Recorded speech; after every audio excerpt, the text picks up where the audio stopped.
Hello दोस्तों, नमस्कार। आजकल जैसे कि सोशल मीडिया पे बहुत एक बड़ी खबर आ रही है कि ज्योति मौर्य ने अपने पति को छोड़ दिया। तो मैं बस इतना कहना चाहती हूँ इस विषय पर कि हमारे समाज में, हमारे हिंदू समाज में तो पेरेंट्स से ही शादी करवाते हैं लड़का लड़की के। तो आज आज तो थोड़ा कम हो गया है, क्योंकि आज तो लोग अपनी मर्ज़ी से भी शादी ब्याह कर लेते हैं। लेकिन अधिकांश अधिकांश अभी जो है वो पेरेंट्स से ही शादी ब्याह तय करते हैं। लड़का लड़की मिल लेता है, एक दूसरे से देख लेता है, बात कर लेता है तो ठीक है, लेकिन शादी तो पेरेंट्स की मर्ज़ी से ही होती है। हाँ, लेकिन पहले के समय में तो लड़का लड़की एक दूसरे को देखते भी नहीं थे और उनकी शादी हो जाती थी। लेकिन अब आप सोचिए कि मेरी जो मतलब ये अनुभव है, मैंने जो देखा है कि बहुत सारे आईएएस अधिकारी, पीसीएस अधिकारी, बहुत सारे बड़े बड़े पद पे, जितने अधिकारी पद पे हैं, बड़े बड़े लेवल पे लोग हैं, उनकी शादियां कम पढ़ी लिखी लड़की से पेरेंट्स करवा देते थे और वो इतने बड़े पद पे रहते थे, फिर भी वो कभी भी शर्माते नहीं थे अपने पति पत्नी को, बच्चों को किसी के सामने ले जाते हुए। वो बड़े फ़ख्र से, बड़े गर्व से बोलते थे मेरी पत्नी है। तो मतलब ये तो उनका दिल था इतना बड़ा, वो अपने पत्नी बच्चों को तो नहीं छोड़ देते थे कि हमारे पेरेंट्स से शादी कराए हैं और आज हम इतने बड़े अफसर हो गए हैं तो अब हम इनको नहीं रखेंगे। ऐसा तो नहीं कोई करता है। तो अगर ज्योति मौर्य ने आज जो भी है, उसका पति ही तो उसको पढ़ाया लिखाया। वो पहले थी क्या? उसकी भी शादी एक नॉर्मल तरीके से जो भी है पेरेंट्स की मर्ज़ी से हुआ। उसके बाद उसके पति ने उसको पढ़ाया लिखाया और जब वो काबिल बन गई, एक अफसर बन गई, उसी पति को उसने लात मार दिया, छोड़ दिया।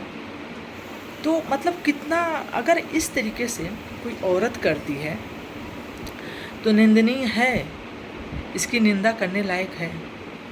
क्योंकि एक मर्द जब बड़े पद पे जाता है तो उसकी पत्नी चाहे पढ़ी लिखी हो, नहीं पढ़ी लिखी हो, कम पढ़ी लिखी हो, फिर भी वो अपने पत्नी को नहीं छोड़ता है।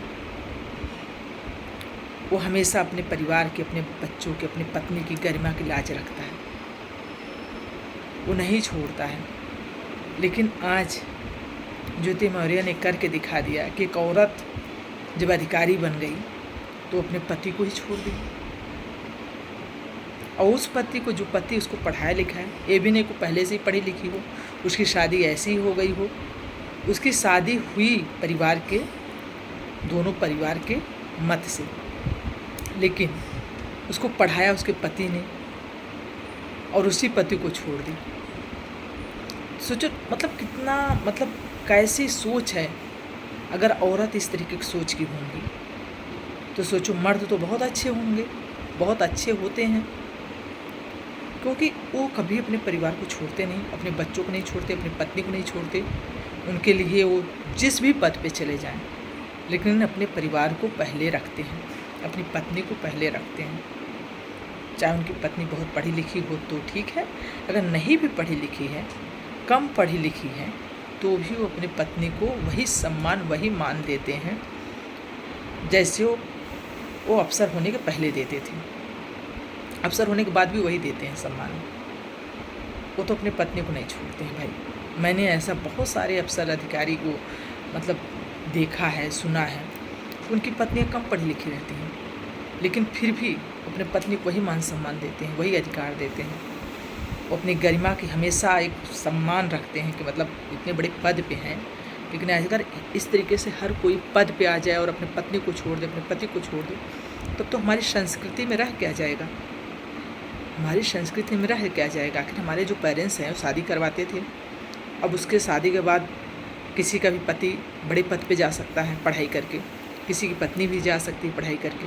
तो इसका क्या मतलब वो एक दूसरे को छोड़ दें? ये तो नहीं लिखा है कहीं। तो हमारी संस्कृति की ये बहुत ही मतलब एक तरह से बेइज्जती है। आजकल के समाज में तो हस्बैंड वाइफ दोनों ही पढ़े लिखे हो रहे हैं, तो मतलब सब एक दूसरे को छोड़ते जाएं। और मान लीजिए किसी का हस्बैंड कम पढ़े लिखा है तो पत्नी उसको छोड़ दे, ये कहाँ का न्याय है भाई? ये तो कहीं का न्याय नहीं है। जब एक पत्नी कम पढ़ी लिखी रहती है लेकिन उसका पति कितना भी बड़ा अधिकारी हो जाता है, उसको नहीं छोड़ता है, तो फिर एक पत्नी क्यों ऐसा कर रही है? कर रही है तो समाज में गंध फैला रही है, समाज को खराब कर रही है।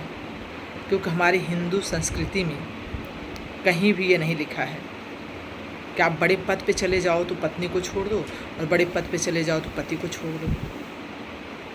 हमारे यहाँ जो संस्कार है, इसी के तो पूरी दुनिया में नाम है कि किसी भी हालत में एक दूसरे के साथ निभाते हैं। इसलिए मैं ज्योति मौर्य से नहीं सहमत हूँ, और अगर ज्योति मौर्य ऐसा की है तो बहुत गलत की है।